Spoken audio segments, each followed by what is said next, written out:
گناهونه دو قسم دي، یو ته واړه ګناهونه وایي، یو ته لوی ګناهونه وایي. واړه ګناهونه الله تعالی په نیکو ختمی. سړی چې منځ کوي په دې دا واړه ګناهونه ختمیږي، اودس چې کوي یا نور نیک اعمال کوي، یا د دنیا څه مصیبت او تکلیف په انسان راشي، بیماری راشي، غم راشي، په دې الله دا واړه ګناهونه ختمی.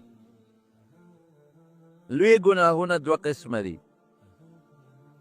یو هغه ګناه ده چې هغې ته کفر او شرک وایي، هغه بغیر د توبې نه بخښلی کېږي.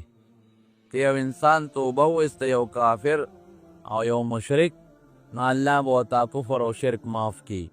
او که چېرته توبه ونه ویستله او بې توبې د دنیا نه کافر یا مشرک لاړ، د ده د قانون د الله د قانون مطابق د بخښنې سم نشته. دی به همیشه په جهنم کې پروت.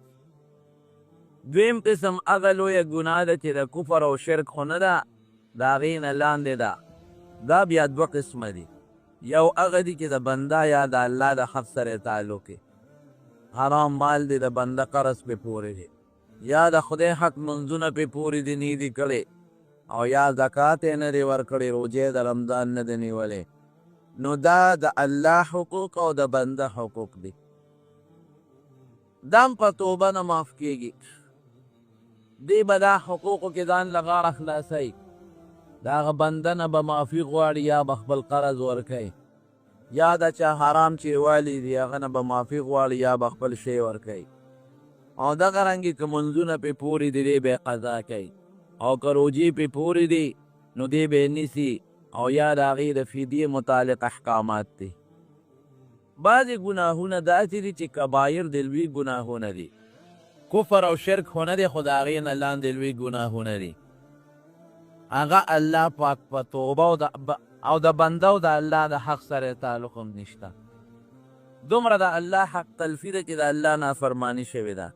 نو که سړی په سچ او په اخلاص توبه وباسي، نو پروردګار به ورته دا ګناه معاف کړي. غټ غټ ګناهونه کوم دي؟ هغه نبي کریم صلی الله علیه وسلم هم تشمیرلی دي. یو په لویو ګناهونو کې بدعملي او زناکاري ده. الله یې مسلمان وساتي. دا ډېر لوی سنګین جرم دی، او د دې سزا په ټولو سزاګانو کې سخته سزا ده.